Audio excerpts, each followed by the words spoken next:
Welcome engineers, आप सभी का स्वागत है मेरे YouTube channel VIP advance tech में। तो आज की इस वीडियो में मैं आप लोग के साथ 30 प्लस इंपॉर्टेंट पॉइंट डिस्कस करने वाला हूं। चाहे आप किसी भी इंटरव्यू में बैठने वाले हो या किसी भी एग्ज़ाम में बैठने वाले हो, तो आप लोग के लिए ये पॉइंट बहुत इंपॉर्टेंट साबित होने वाले हैं। अगर आप लोगों ने वीडियो पर क्लिक किया है तो यार वीडियो को लास्ट तक देखना, आप लोग को यहाँ पर कुछ ना कुछ नया सीखने को ज़रूर मिलेगा। जैसे कि यहाँ पर सबसे पहले बात कर लेते हैं कि जो सीवर पाइप होता है हमारा, वो किसका बना हुआ होता है, किचन का डोर का साइज़ कितना होना चाहिए, जो पेमेंट होता है जो सीपेज होता है उसको कैसे प्रिवेंट कर सकते हैं, कॉमन साइज़ क्या होता है फ्लोर टाइल का, जो एसी बिल्डिंग होती हैं उनमें कौन सा ग्लास यूज़ करते हैं, और ये CRS TMT क्या है, एरिया ऑफ स्टोर रूम क्या होना, यानी कि इस तरीके के जो बेसिक पॉइंट है जो हर एक सिविल इंजीनियर को पता होने चाहिए, वो मैं आप लोग के साथ डिस्कस करने वाला हूँ। तो चलिए शुरू करेंगे बिना किसी डिले के।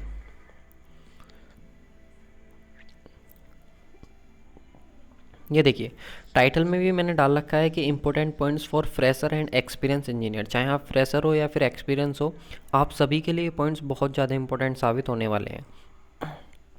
देखिए, सबसे पहला पॉइंट आ जाता है हमारे पास विंडो विड्थ। जो हमारी विंडो होती है, आप लोगों ने देखा होगा, जो वेंटिलेशन पर्पज़ के लिए या फिर लाइट पर्पज़ के लिए जो बिल्डिंग में यूज़ करी जाती है, उस विंडो की जो विड्थ है वो कितनी होनी चाहिए, हम कैसे डिसाइड करते हैं। तो देखिए, किसी भी बिल्डिंग में जो विंडो होती है उसकी जो विड्थ डिसाइड करी जाती है, वो आप लोग की कैलकुलेट करी जाती है विड्थ ऑफ रूम। जो भी रूम है उसकी जितनी भी विड्थ है और जो भी हाइट है, उन दोनों को हम क्या कर लेंगे, ऐड कर लेंगे। और ऐड करने के बाद जो आएगा उसका हम क्या कर लेंगे, 1/8 निकाल लेंगे, यानी कि 8 से उसको हम डिवाइड कर देंगे। तो जो भी हमारे पास आएगा उसको हम कंसिडर कर लेते हैं विंडो ऑफ विड्थ। ये बहुत इंपॉर्टेंट पॉइंट है। हमसे पूछा जाता है कि वो विड्थ ऑफ रूम दे देता है और हाइट ऑफ रूम दे देता है, और पूछ लेता है कि विड्थ ऑफ विंडो बताइए कि जो विंडो है उसकी विड्थ कितनी होने वाली है। ठीक है, चलिए नेक्स्ट पॉइंट की बात करते हैं। पॉइंट नंबर सेकंड की, इसमें बोल रहा है generally height of door should not be less then 1.8 से 2 मीटर। देखिए, यानी कि जो हमारी हाइट है, हाइट ऑफ डोर, जो हम डोर यूज़ करते हैं, डोर क्या होता है, जो भी हमारा क्या इन या आउट पर्पज़ के लिए यूज़ करा जाता है रूम में, इन या आउट पर्पज़ से जो यूज़ करा जाता है वो हमारा क्या होता है, डोर होता है। अब जो डोर आप यूज़ कर रहे हैं बिल्डिंग में, जो पब्लिक बिल्डिंग आप लोग की होती हैं, उसमें 1.8 मीटर और 2 मीटर से कम नहीं होना चाहिए। ठीक है, इस रेंज से कम नहीं होना चाहिए, इससे ज़्यादा आप रख सकते हो, लेकिन जो मिनिमम हाइट होनी चाहिए डोर की, वो आप लोग की यही होनी चाहिए। नेक्स्ट बात करते हैं पॉइंट नंबर थर्ड की। Minimum window area in any habitable room will be 10% और 1/8 of the total room area. देखिए, जो मिनिमम विंडो एरिया होता है, मान लीजिए कि आपका जो भी रूम है, ठीक है, उस रूम का आपका जो भी एरिया रहा हो, ठीक है, अगर उसमें आपको विंडो का एरिया निकालना है कि विंडो कितने एरिया में आप लगा सकते हो उस रूम में, तो जो भी आपका टोटल है उसका या तो 1/8% निकालो टोटल रूम के एरिया का, या फिर आप 10% ले लो। ठीक है, तो इन दोनों में से आप क्या है, कोई सा भी कैलकुलेट कर सकते हो, क्योंकि 10% आप लोगे तो यानी कि 1/8 से लगभग 1/10 के बीच में आप जो भी टोटल रूम का एरिया है उसका आप ले सकते हो विंडो एरिया। तो ये भी आप लोग को पता होना चाहिए कि मिनिमम आप लोग को इतना तो रखना ही पड़ेगा। इससे ज़्यादा अगर आप रखना चाह रहे हो, यानी कि विंडो का साइज़ अगर आप बढ़ाना चाह रहे हो बिल्डिंग में, तो वो बढ़ा सकते हो। मिनिमम आप लोगों को कितना रखना है, तो 1/8 से लेकर के 1/10 और जो टोटल रूम एरिया है उसका, ठीक है, इतना हमको रखना होता है। नेक्स्ट बात करेंगे पॉइंट नंबर 4 की। इन public building the minimum area of window should be 20% of floor area. अगर आप पब्लिक बिल्डिंग की बात करें, देखिए ये तो हमारा किसमें, तो नॉर्मल, ठीक है, नॉर्मल जो हैबिटेबल रूम होते हैं उसके लिए। लेकिन अगर पब्लिक बिल्डिंग की बात करूँ, तो पब्लिक बिल्डिंग में जो मिनिमम एरिया होगा विंडो का, वो कितना ले लोगे आप, 20% ले लोगे टोटल का। तो 20% का मतलब कितना हो गया, 1/5। तो 1/5 आप ले लोगे, जो भी आपका टोटल रूम एरिया है उसका 1/5 आप क्या ले लोगे, जो मिनिमम एरिया होगा विंडो का वो कैलकुलेट कर लोगे। किसके लिए, पब्लिक बिल्डिंग के लिए। ये पॉइंट आप लोग को याद रखने हैं। देखिए, सभी के सभी पॉइंट्स बहुत ज़्यादा इंपॉर्टेंट है, और बार बार कहीं ना कहीं ये पॉइंट्स आप लोग को देखने को मिलेंगे, या तो इंटरव्यू में आप लोग को फेस करने पड़े, या फिर आप लोग कहीं एग्ज़ाम में इनको देख सकते हैं। चलिए नेक्स्ट आ जाता है हमारा point number 5। In large Spain roof, आपने देखा होगा जो लार्ज स्पेन रूफ होती हैं, जो हमारी क्या होती हैं, फैक्ट्रीज़ वगैरह होती हैं, ठीक है, तो उन फैक्ट्रीज़ वगैरह पे क्या होता है, लार्ज स्पेन रूफ होता है। तो जो लार्ज स्पेन रूफ होती है उसमें जो स्लोप होता है, स्पेन जो स्लोप होता है, रूफ का जो स्लोप होता है वो मोर देन 10 डिग्री होना चाहिए। यानी कि आप उसका जो स्लोप है वो 10 डिग्री से कम नहीं रख सकते। आपका जो स्लोप होगा वो हमेशा 10 डिग्री ही हो, मतलब 10 डिग्री से ज़्यादा आप कुछ भी रख सकते हो अगर आप लोग की लार्ज स्पेन की रूफ़ है तो। चलिए नेक्स्ट बात करते हैं पॉइंट नंबर 6 की, for making spiral staircase. अगर मान लीजिए कि आपने स्पायरल स्टेयर केस बना रहे हैं, तो इस तरीके का कुछ ये आप लोगों का स्टेयर केस होता है, अगर आप लोगों ने देखा हो इस तरीके से। तो ये जो स्पायरल स्टेयर केस होता है हमारा, जो प्रोवाइड कराया जाता है, तो इसमें हमें ध्यान रखना है कि इसमें जो मटेरियल, जो आइडियल मटेरियल हमारा माना जाता है, वो कास्ट आयरन माना जाता है। इम्पोर्टेंट पॉइंट है कि जो स्पायरल स्टेयर केस होता है उसमें जो आइडियल मटेरियल माना जाता है स्टेयर को बनाने के लिए, वो कौन सा होता है? कास्ट आयरन होता है। नेक्स्ट बात करें 7 की, width of staircase in domestic building. देखिए, जो आपकी डोमेस्टिक बिल्डिंग होती हैं, उन डोमेस्टिक बिल्डिंग में जो हमारी स्टेयर प्रोवाइड कराई जाती हैं, उसकी जो विड्थ होती है, अगर हम बात करें डोमेस्टिक बिल्डिंग की, तो उस केस में हमारा 90 सेंटीमीटर होनी चाहिए, जो विड्थ होनी चाहिए डोमेस्टिक बिल्डिंग में स्टेयर की। और अगर पब्लिक बिल्डिंग में बात करें, तो पब्लिक बिल्डिंग में अगर हम बात करें तो 1.5 से लेकर के 1.8 मीटर तक आप क्या उसकी विड्थ रख सकते हो स्टेयर की। ठीक है, तो ये भी एक इम्पोर्टेंट पॉइंट है। क्या डोमेस्टिक बिल्डिंग में आप अपने क्या है कि कम भी रख सकते हो, 90 सेंटीमीटर तक आप रख सकते हो, लेकिन अगर पब्लिक बिल्डिंग होगी तो उस केस में आपको ज़्यादा रखनी होगी। तो ये बहुत बेहतरीन पॉइंट है, ये भी आप लोगों को पता होना चाहिए।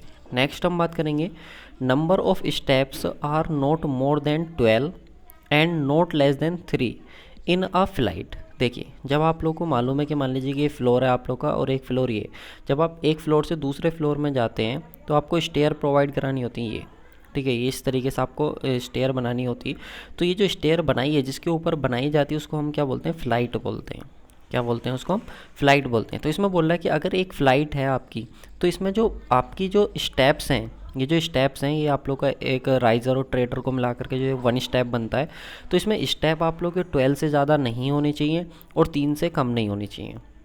ऐसा नहीं कि आप 2 स्टेप का क्या बना सकते हो? स्टेयर बना सकते हो। तो 3 से कम नहीं होने चाहिए और 12 से ज़्यादा नहीं होने चाहिए। तो ये भी एक बहुत ज़्यादा इंपॉर्टेंट पॉइंट है जो आप लोग को पता होना चाहिए।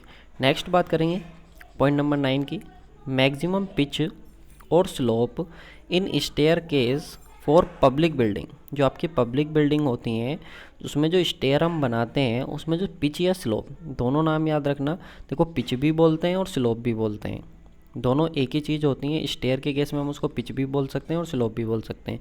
तो वो हमारा कितना रखा जाता है? स्टैंडर्ड 33 डिग्री का हमारा स्लोप रखा जाता है।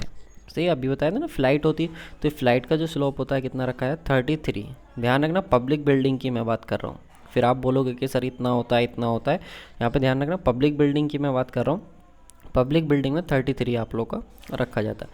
In public building maximum riser is limited to 15 centimetre. देखिए, अभी मैंने आप लोग को बताया कि ये इस तरीके से हम क्या बनाते हैं? स्टेयर्स अपनी बनाते हैं। ठीक है, तो ये जो पोर्शन होता है वर्टिकल वाला, इसको राइजर बोलते हैं, और ये जो होता है ट्रेडर बोलते हैं। और राइजर और ट्रेडर को मिला करके क्या बनता है हमारा? 1 स्टेप, एक स्टेप हमारा बनता है। तो इसमें हमसे बात कर रहा है कि जो राइज़र होता है ना, राइज़र, इस राइज़र की जो लिमिटेड क्या होती है आप लोग की हाइट होती है मैक्सिमम, वो कितनी रख सकते हैं हम? 15 सेंटीमीटर रख सकते हैं। तो ये एक बहुत ज़्यादा इंपॉर्टेंट पॉइंट है जो आप लोग को पता होना चाहिए। नेक्स्ट बात करेंगे, in case of straight staircase. अगर मान लीजिए कोई स्ट्रेट स्टेयर केस है आपका, इस तरीके का कोई इस तरीके का स्ट्रेट स्टेयर केस है, तो इस केस में अगर आपको निकालना नंबर ऑफ ट्रेडर, तो याद रखना जो नंबर ऑफ ट्रेडर्स होते हैं वो राइजर से कम ही होते हैं। यानी कि जो ट्रेडर्स होते हैं वो कम होते हैं और राइजर जो होते हैं वो क्या होते हैं? ज़्यादा होते हैं। इसको हम कैसे याद रखते हैं कि सर ट्रेडर कम होते हैं, राइजर ज़्यादा होते हैं? तो एक तो कॉन्सेप्ट है हमारा, ठीक है, एक तो हमारा क्या है? कॉन्सेप्ट है, या फिर एक आप ट्रिक के हिसाब से भी रख सकते हो। देखो, अगर आप बात करोगे तो इसका कोड कितना होता है? आर का 18 होता है, 20। तो कोड ज़्यादा हो रहा है, कोड ज़्यादा हो रहा है मतलब इसकी वैल्यू हम कम रखते हैं, इसका कोड कम है तो इसकी वैल्यू हम ज़्यादा रखते हैं। तो थोड़ा उल्टा करके भी अगर आप याद रख सकते हो तो इस तरीके से भी इसको कर सकते हो। ठीक है, चलिए नेक्स्ट हम आ जाते हैं। नेक्स्ट क्वेश्चन नंबर 12.12 है, the common size of floor tiles. देखिए, जो फ्लोर टाइल्स होती हैं, ध्यान से पूरा क्वेश्चन समझ लेना, फिर बोलोगे कि सर टाइल का साइज़ तो ये होता है। तो मैं फ्लोर टाइल की बात कर रहा हूँ। जो फ्लोर टाइल होता है उसका जो साइज़ होता है स्टैंडर्ड, वो कितना होता है? 200 बाई 200 बाई 20 mm। ठीक है, ये हमारा क्या होता है? साइज होता है किसका? फ्लोर का। नेक्स्ट हम बात करेंगे 13, in multi storeyed government building the floor height is usually restricted 3.5 meter. अगर आप गवर्नमेंट बिल्डिंग की बात कर रहे हो गवर्नमेंट बिल्डिंग है और वो भी कैसी है, मल्टी स्टोरी बिल्डिंग है। तो मल्टी स्टोरी बिल्डिंग और गवर्नमेंट बिल्डिंग में जो फ्लोर की जो हाइट आप लोग की रखी जाती है वो कितनी रखी जाती है, 3.4 मीटर आप लोग की हाइट रखी जाती है। तो ये पॉइंट भी हमारे लिए बहुत ज़्यादा इंपॉर्टेंट है, हमें पता होना चाहिए। नेक्स्ट है द कॉमन हाउस होल्ड गिलास इज सोडा लाइम ग्लास। देखिए जो जनरली हमारे आप लोगों ने देखा होगा जो गिलास होता है जो यूज़ करा जाता है किसी बिल्डिंग में, हाउस में जो यूज़ करा जाता है वो बना हुआ होता है सोडा लाइम ग्लास, यानी कि वो सोडा लाइम ग्लास आप लोग का कहलाता है जो बना हुआ लगा हुआ उसमें होता है। लेकिन वहीं पर बात करें जो जो एयर कंडीशनर बिल्डिंग होती हैं, जो एयर कंडीशनर बिल्डिंग होती हैं तो उनमें जो गिलास लगा हुआ होता है वो कौन सा होता है, तो उसको बोलते हैं फोम गिलास। दोनों पॉइंट इंपॉर्टेंट है, याद रखेंगे। ये फोम गिलास हो गया और जो नॉर्मल वाला होता है उसको हम सोडा लाइम ग्लास बोलते हैं, और जो एसी बिल्डिंग में लगा हुआ होता है वो फोम गिलास होता है। ठीक है, आप लोगों ने अगर कभी नोटिस करा हो जो ट्रेन होती हैं, जो एसी ट्रेन होती हैं, तो उनकी जो विंडो होती है उसमें जो गिलास लगा हुआ होता है वो भी आप लोग का फोम गिलास ही होता है, अगर कभी आपने नोटिस किया हो तो। नेक्स्ट आता है point number 16, physical properties of steel. देखो सबके सब पॉइंट्स आप लोग को न्यू लग रहे होंगे, ऐसे नहीं कि वही रिपीटेड पॉइंट है जो रटे रटाए पॉइंट्स होते हैं कि सीमेंट के कितने बैग लगते हैं, कितना उसका डेंसिटी होता है, ये सब वो नहीं है। ठीक है, सबके सब पॉइंट्स एकदम न्यू हैं। फिजिकल प्रॉपर्टीज़ ऑफ स्टील की बात करें तो स्टील की फिजिकल प्रॉपर्टी आप लोग को पता ही होगा कि पॉइजन्स रेशियो कितना होता है, 0.3 होता है। एल्फ़ा जो थर्मल कोफिशिएंट होता है वो 12 इंटू 10⁻⁻6 पर डिग्री सेंटीग्रेड होता है। डेंसिटी जो होती है वो 7850 किलोग्राम पर मीटर क्यूब होती है। मॉडुलस ऑफ इलास्टिसिटी जो होता है 2 इंटू 10⁵ होता है। मॉडुलस ऑफ रिजिडिटी जो होता है वो 0.769 इंटू 10⁵ होता है। तो ये सारे के सारे पॉइंट थोड़े से स्टील से रिलेटेड हैं। नेक्स्ट पॉइंट आता है हमारा CRSTMT। ठीक है, तो देखिए TMT बार जो होती है इसको थर्मल मैकेनिकली ट्रीटेड बार हम इसको बोलते हैं। ठीक है, थर्मली मैकेनिकल ट्रीटेड बार हम इसको बोलते हैं। तो ये जो TMT बार होती है produced with a addition of corrosion resistance element such as copper, chromium, phosphorus. यानी कि होता क्या है कि जो स्टील है हमारी, अगर हम इस स्टील में कॉपर ऐड कर दें, ठीक है, या फिर क्रोमियम ऐड कर दें या फिर फास्फोरस ऐड कर दें या फिर तीनों को ऐड कर दें, तो इनकी वजह से जो बन करके आती है हमारी बार वो होती है हमारी TMT बार। ठीक है, जिसको हम थर्मली मैकेनिकली ट्रीटेड बार बोलते हैं। और ये कोरोजन रेजिस्टेंस होती है, मतलब इस पर किसी भी तरीके का आप लोग का कोरोजन नहीं आता है। नेक्स्ट बात करेंगे यहाँ पे, नेक्स्ट पॉइंट, एक तरफ मटेरियल है एक तरफ परसेंटेज ऑफ कार्बन है। मटेरियल है और एक तरफ परसेंटेज ऑफ कार्बन है, यानी कि राउट आयरन। तो राउट आयरन जो होता है हमारा भाई, एक चीज़ और याद रखना, ये प्योरेस्ट फॉर्म होती है आयरन की। तो राउट आयरन में क्या होता है, जो कार्बन परसेंटेज होता है वो कितना होता है, लेस देन 0.1% होता है। स्टील की बात करें तो 0.10 से 0.25% के बीच होता है। हाई कार्बन स्टील में 0.5 से 0.95 के बीच होता है। कास्ट आयरन में बात करें तो 2 से 4% होता है। और ये जो कास्ट आयरन होता है ये कैसी होती है, इम्प्योर फॉर्म होती है, इम्प्योर फॉर्म ऑफ आयरन होती है। ठीक है, तो इम्प्योर फॉर्म ऑफ आयरन जो हो जाती है आप लोग की वो कास्ट आयरन हो जाती है, जिसमें जो कार्बन कंटेंट होता है वो 2 से 4% के बीच होता है। नेक्स्ट आता है, देखिए cast iron is less ductile than mild steel. तो माइल्ड स्टील में यार कार्बन परसेंटेज कितना होता है आप लोग का, अभी मैंने बताया माइल्ड स्टील यही वाला आप लोग का होता है 0.1 से लेकर 0.25 तक होता है। और यहाँ पे अगर बात करो कास्ट आयरन तो 2 से 4% होता है। तो जो हमारा माइल्ड स्टील है वो कैसा हो जाएगा, ज़्यादा डक्टाइल हो जाएगा, और ये जो होगा कास्ट आयरन वो कैसा हो जाएगा, लेस डक्टाइल हो जाएगा। नेक्स्ट आता है distemper is cheaper than paint. देखिए ये पूछा जाता है, देखिए पेंट जो होता है और डिस्टेम्पर जो होता है दोनों एक ही तरीके की चीज़ होती हैं, फिर दोनों में डिफरेंस क्या होता है, दोनों का पर्पज़ भी एक होता है कि कोई भी सरफेस है उसको उसकी गुड अपीयरेंस देने के लिए, उसको अच्छे से वो एस्थेटिकली क्या है अच्छी अपीयरेंस हमें उसकी मिले, तो इसलिए हम क्या यूज़ करते हैं, पेंट्स यूज़ करते हैं। लेकिन वैसे ही हमारा सेम क्या होता है, डिस्टेम्पर भी होता है। दोनों में डिफरेंस बस इतना होता है कि जो डिस्टेम्पर होता है ना वो चीप होता है, मतलब सस्ता होता है पेंट से। ठीक है, तो ये एक पॉइंट है जो आप लोगों को पता होना चाहिए।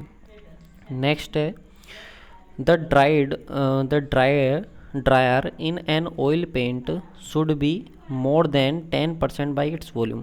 देखिए जो ड्रायर हम यूज करते हैं ना किसी भी पेंट में, जो ऑयल पेंट है हमारा, उस ऑयल पेंट में जो हमने ड्रायर यूज़ करा है बाई वॉल्यूम क्या होना चाहिए, वो 10% ज़्यादा होना चाहिए। जो भी उसका वॉल्यूम रहा हो पेंट का, उससे 10% ज़्यादा हम क्या लेते हैं, बाई वॉल्यूम ड्रायर यूज लेते हैं, जो उसमें यूज करा जाता है ड्राइंग पर्पज़ से।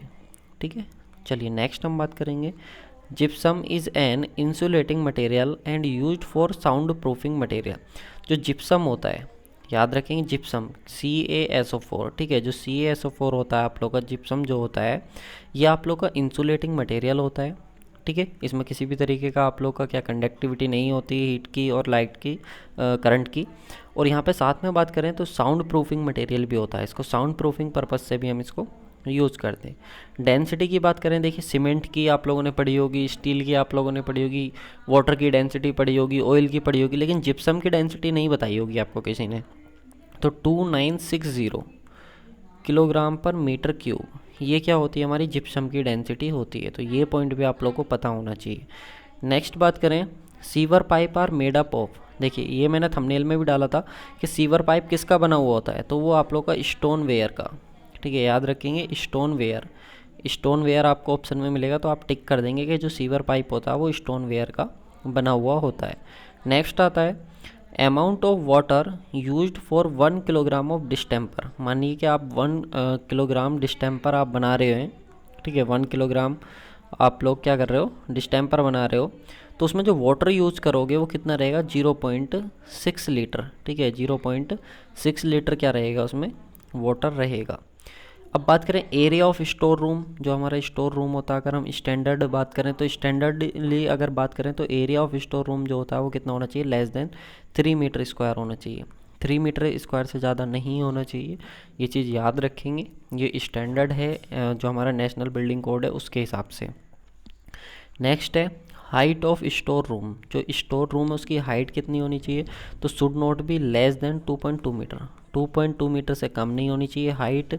और एरिया की बात करें तो एरिया 3 मीटर स्क्वायर से कम, मतलब should not be less then नहीं होना चाहिए 3 मीटर स्क्वायर से। ठीक है, चलिए नेक्स्ट बात करते हैं। नेक्स्ट पॉइंट है हमारा size of door of kitchen. देखिए जो हमारा किचन का जो डोर होता है उसका साइज़ कितना होना चाहिए, तो स्टैंडर्डली अगर हम बात करें तो 0.9 मीटर बाई 2.1 मीटर का हमारा क्या होना चाहिए, साइज़ होना चाहिए डोर। ठीक है, जो डोर हम यूज़ करते हैं किचन का उसका साइज़ होना चाहिए। नेक्स्ट है डेडो टाइल। कौन सी टाइल यूज़ करते हैं, dado tile is use to prevent the water sewage in wall. अगर कोई वॉल है, ठीक है, और वहाँ पे सीपेज की प्रॉब्लम है, तो वहाँ पे सीपेज की प्रॉब्लम से बचने के लिए हम क्या, डेडो टाइल, ठीक है, एक स्पेशल टाइप ऑफ टाइल होता है, तो हम डेडो टाइप ऑफ टाइल्स हम यूज कर सकते हैं। National building code published in 1970, current version is 2005।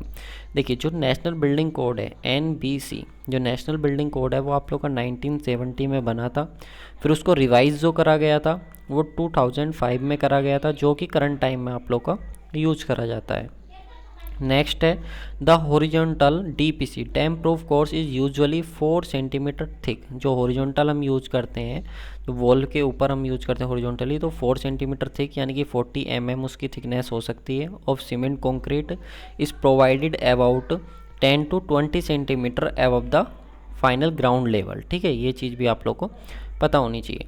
Next हम बात करेंगे नेक्स्ट पॉइंट की, जो कि ये पॉइंट नंबर 32।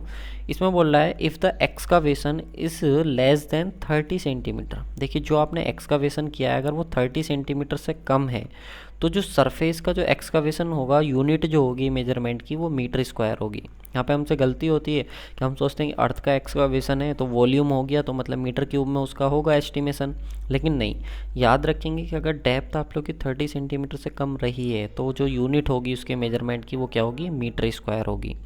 नेक्स्ट बात करेंगे number of BRICS using flat soling. ठीक है, फ्लैट सोलिंग करी गई है एंड एज सोलिंग, यानी कि एक तो आपने फ्लैट सोलिंग करी है, इस तरीके से ब्रिक्स रखी हैं फ्लैट बिल्कुल, और एक तरफ आपने क्या करा, एज सोलिंग करी, एज बाई ब्रिक्स रखी हैं। तो आप लोग को 1 मीटर स्क्वायर में याद रखेंगे जो ब्रिक आती हैं आप लोग की कन्वेंशनल ब्रिक, वो 38 आती हैं फ्लैट के केस में और 56 आती हैं एज के केस में। अगर आप एज बाई ब्रिक को रखते हो 1 मीटर स्क्वायर में तो आप लोग की 56 आएंगी, और अगर आप फ्लैट में रखोगे तो वो 38 आएंगी। ठीक है। नेक्स्ट बात करेंगे डिग्री ऑफ एक्यूरेसी। तो देखो डिग्री ऑफ एक्यूरेसी अगर वुड वर्क की बात करें तो 2 mm तक इसमें चल जाता है। लेंथ की बात करें तो 1 सेंटीमीटर तक मैनेज कर सकते हैं। एरिया की बात करें तो एरिया आप लोग को कितना 0.01 मीटर स्क्वायर तक आप लोग की एक्यूरेसी चाहिए होती है। और वॉल्यूम की बात करें तो 0.01 मीटर क्यूब तक आप लोग की एक्यूरेसी चाहिए होती है। ठीक है, तो यार ये पॉइंट्स थे जो मैंने आप लोग को बोला था 30+ पॉइंट्स हैं। तो मैंने 34 पॉइंट्स आप लोग के साथ डिस्कस करे हैं। तो आप लोग को पॉइंट्स कैसे लगे, कितने पॉइंट्स ऐसे थे जो आप लोगों ने पहली बार जाने, जो आप लोग के लिए बिल्कुल नए थे, और कितने पॉइंट्स ऐसे थे जो आप लोग को आते थे। प्लीज़ कमेंट करके बताना है यार सब लोग कैसी है आप लोग को वीडियो सीरीज़ लगी है, कैसी ये वीडियो लगी है आप लोग को। बाकी मैं आप लोग के लिए जल्दी से एक बहुत स्पेशल सीरीज़ शुरू करने वाला हूँ, वो भी आप लोग बताना, ठीक है। उसका भी कमेंट करके अपना रिव्यू ज़रूर देना। तो thank you so much guys for watching this video.